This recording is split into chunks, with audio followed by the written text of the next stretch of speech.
अशोक गहलोत के बड़े भाई हैं अग्रसेन गहलोत।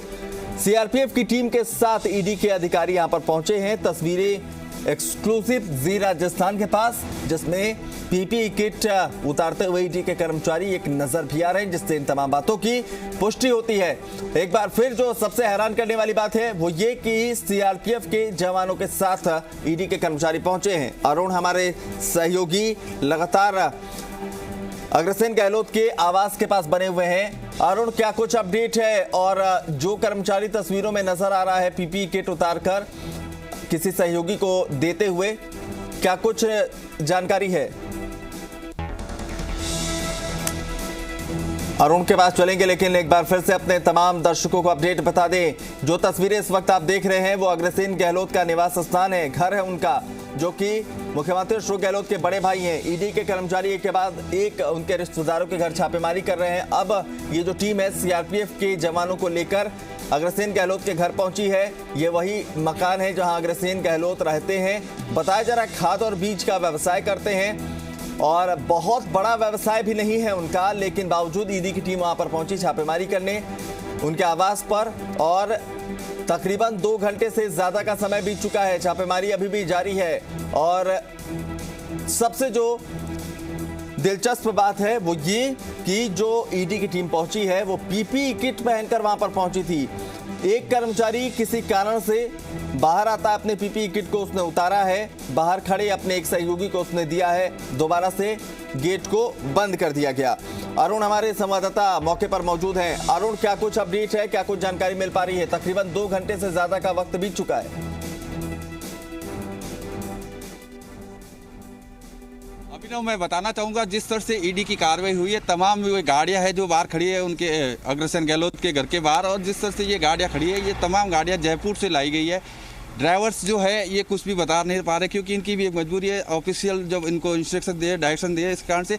लेकिन मैं अंदर के दृश्य दिखाना चाहूँगा जिस तरह से सीआरपीएफ लेकर आए थे, और सीआरपीएफ आप देख सकते हैं पीछे हथियारबंद जवान जो है बिल्कुल घर के बाहर गेट से लेकर पीछे की तरफ जो खेत है इनके वहाँ तक फैले हुए हैं। और साथ ही साथ पुलिस की भी जो है, क्योंकि जोधपुर मुख्यमंत्री का गृह नगर है, उनके घर भाई के घर पर ईडी का छापा पड़ा, तो एहतियातन पुलिस भी यहाँ पहुँची है।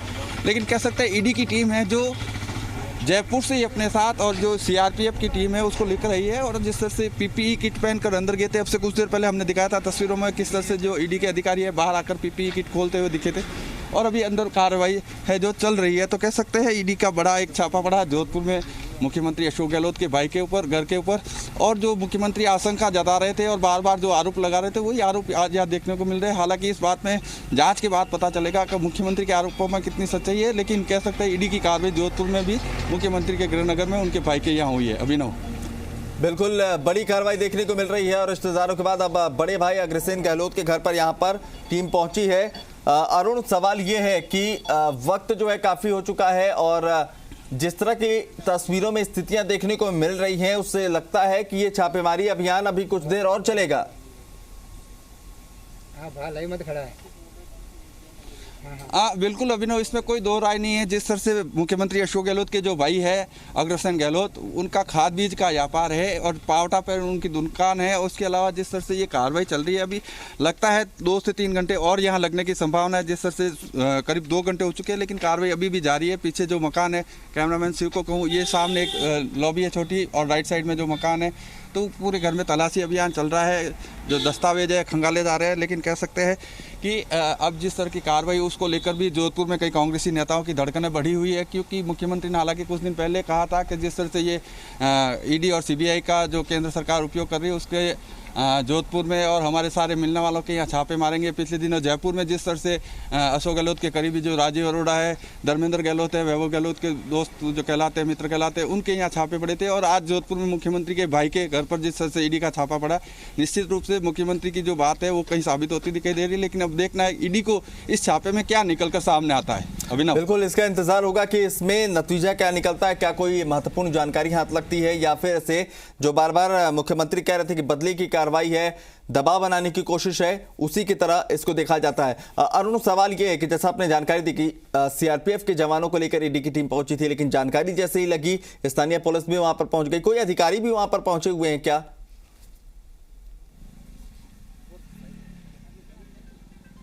अभिनव अभी अधिकारी कोई नहीं है यहाँ पर। जिस तरह से जो बाहर का जो क्षेत्र है, मैं दिखाना चाहूँगा, सिर्फ ईडी की कार्यवाही के अलावा पुलिस की कोई गाड़ी यहाँ नहीं है, लेकिन पुलिस के जवान अंदर जरूर गए थे और वो सिर्फ एक सिक्योरिटी, क्योंकि मुख्यमंत्री के भाई के कर रहे हैं इसलिए सिक्योरिटी के लिहाज से गए। एजेंसी अपनी कार्रवाई कर रही है, लेकिन वो प्रोटोकॉल के हिसाब से कि मुख्यमंत्री के घर के ऊपर जिस तरह से छापा पड़ा, मंडोर थाना इलाका है, मंडोर थाना इलाके के पीछे, ये मंडोर थाने के पीछे ये मकान आया हुआ है, तो एहतियातन पुलिस जरूर पहुंची, लेकिन अधिकारी कोई यहाँ नहीं पहुंचे। लेकिन अंदर कह सकते हैं ईडी की कार्रवाई चल रही है और सीआरपीएफ के जवानों को, हथियारबंद जवान लेकर आए थे।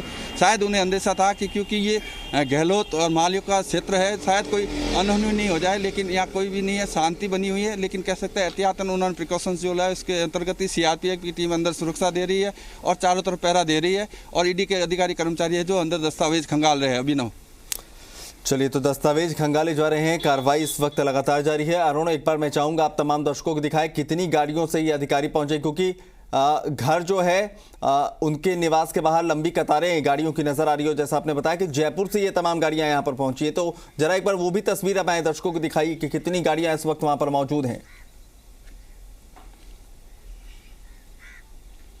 बिल्कुल, मैं अपना कैमरामैन शिव सिंह को कहूँगा दिखाए। जिस तरह से ये आप देखिए जयपुर नंबर की गाड़ियाँ हैं, गाड़ियाँ का जो लंबी कतारें जो लगी हुई है, वो तमाम ये गाड़ियों में बैठकर सुबह आए थे। मिनी टेम्पो ट्रेवल्स जो होता है जिसमें करीब 14 से 15 लोग बैठकर आ सकते हैं, वो जवान भी यहाँ हैं। और पूरे घर के बाहर आप देख सकते हैं अग्रसेन गहलोत के घर के बाहर जिस तरह से ये छापेमारी की गई है, और गहलोत कृषि फार्म जो इनका मकान है वहाँ पर ये छापे मारने की जो कार्रवाई की गई है, और कार्रवाई अभी चल रही है। लेकिन कह सकते हैं भाई साहब कितने बजे आए आप?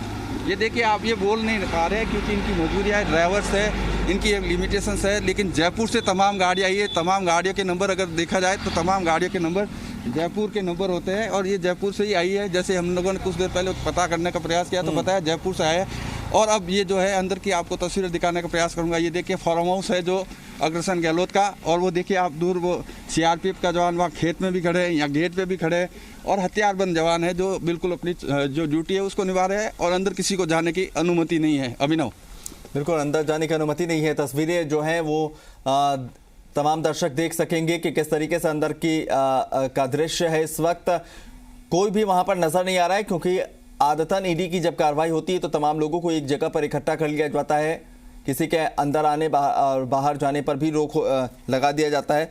ये जो फॉर्म है काफ़ी बड़ा है, काफ़ी लंबा चौड़ा ये नज़र आ रहा तस्वीर में आप देख सकते हैं, और बाहर मुख्य दरवाजे पर बड़े बड़े अक्षरों में लिखा हुआ है गहलोत कृषि फार्म, और यहीं पर ये छापेमारी हुई है। 2 जो जवान हैं वहां पर गेट के पास मौजूद हैं, खड़े हैं, और बाकी के जो ईडी के कर्मचारी हैं वो अंदर मौजूद हैं। तमाम दस्तावेजों को खंगाला जा रहा है, पूछताछ हो रही है इस वक्त। और जो अहम जानकारी है वो ये दिलचस्प जानकारी कि पीपीई किट पहनकर ये तमाम लोग वहां पर पहुंचे थे, और इस वक्त छापेमारी चल रही है। और अरुण, हमारे संवाददाता लगातार जो जानकारी दे रहे हैं उसके मुताबिक वहां पर जितनी भी गाड़ियां मौजूद है उसके ड्राइवर इस वक्त वहां बाहर मौजूद हैं, कुछ भी कहने से बच रहे हैं। दरअसल इस तरह की जब कार्रवाइयां होती है तो उन्हें सख्त निर्देश होते हैं कि किसी भी तरह की कोई जानकारी वो साझा ना करें, लेकिन वो इस वक्त मौजूद हैं, इंतजार कर रहे हैं कि जो अंदर मौजूद हैं ईडी के कर्मचारी वो जब बाहर आएंगे तो इसी गाड़ी में वापस रवाना होंगे।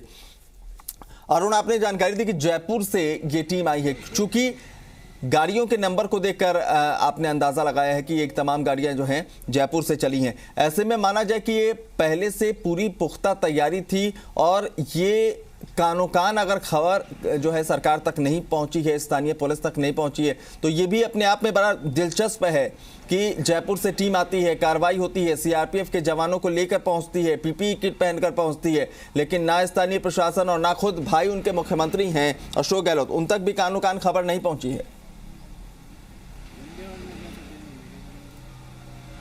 ये सबसे बड़ा सवाल है अभिनव। जिस तरह से जयपुर से गाड़ियां निकली है, जयपुर से जोधपुर तक का सफर अगर बात की जाए 335 किलोमीटर का सफर है, लेकिन जोधपुर में पहुंचने से पहले कहीं भी इन जो सूचना तंत्र है पुलिस का, राजस्थान स्टेट का, उसको किसी को भनक तक नहीं लगी है कि ये लोग कौन है और किस तरह से गाड़ियां में यहाँ जोधपुर पहुंच रहे हैं। लेकिन जिस तरह से जोधपुर में पहुंचे और सुबह से जिस तरह से कार्रवाई हुई है, ये बताता है कि प्रदेश का सुरक्षा तंत्र कितना मजबूत है या फैल है। ये सवाल जो है खड़े होते हैं कि जो तमाम अधिकारी यहाँ पहुंचे थे, सीआरपीएफ की टीम पहुंची थी, लेकिन किसी को भनक नहीं लगी।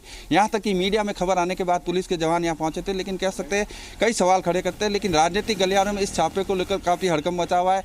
और मुख्यमंत्री गहलोत ने जिस तरह से कहा था पहले भी कि सीबीआई और ईडी के छापों से डराने का प्रयास किया जाता है। हालांकि मौसम में मैं कैमरामैन सी को कहूँ वो दिखाया किस तरह से बादलों की जो है ठंडक छाई हुई है, लेकिन पॉलिटिकल गर्मी है जो पूरे प्रदेश में और दिल्ली तक मौसम में सर्द हवाएं हैं, बादल घुमट रहे हैं, लेकिन इस बीच सियासत अपने चरम पर है, क्योंकि लाजमी है जैसा आप बता रहे हैं कि इस छापेमार अभियान का असर सियासत पर सीधा देखने को मिलेगा। और लाजमी है कि चूंकि मुख्यमंत्री के भाई के घर इतनी बड़ी कार्रवाई हुई है तो सीधे तौर पर जो है कांग्रेस इस पर हमलावर जरूर होगी। फिलहाल अरुण, आप हमारे साथ बने रहिएगा, अपने दर्शकों को एक और खबर से अपडेट करा दे, उसके बाद आप वापस आपके पास आएंगे। 6 नवसृजित नगर निगम में चुनाव का मामला है। हाईकोर्ट ने सरकार को चुनाव कराने की अनुमति दे दी है। 31 अक्टूबर तक चुनाव कराने की अनुमति दी गई है। सरकार ने कोरोना संक्रमण का हवाला दिया था, जिसके बाद अब कोर्ट की तरफ से अनुमति दे दी गई है। 31 अक्टूबर तक चुनाव कराने होंगे। बड़ी खबर इस वक्त बता रहे हैं, सरकार ने कहा था कि कोरोना संक्रमण का काल है और ऐसे में चुनाव कराना संभव नहीं है और चुनौतीपूर्ण है। इस बीच 6 नवसृजित नगर निगम में चुनाव के इस मामले में हाईकोर्ट ने सरकार को चुनाव कराने की अनुमति दे दी है। 31 अक्टूबर का वक्त दिया है। चलिए अब आपको सीधे लिए चलते हैं। सुरजेवाला इस वक्त प्रेस कॉन्फ्रेंस कर रहे हैं, जो सियासी हलचल है उस पर क्या कुछ कह रहे हैं आप भी सुनिए। छेड़छाड़ का विरोध कर रहे हमारे एक पत्रकार साथी विक्रम जोशी की निर्मम हत्या ने पूरे उत्तर प्रदेश में गुंडा राज का चेहरा बेनकाब कर दिया है। जब दिल्ली के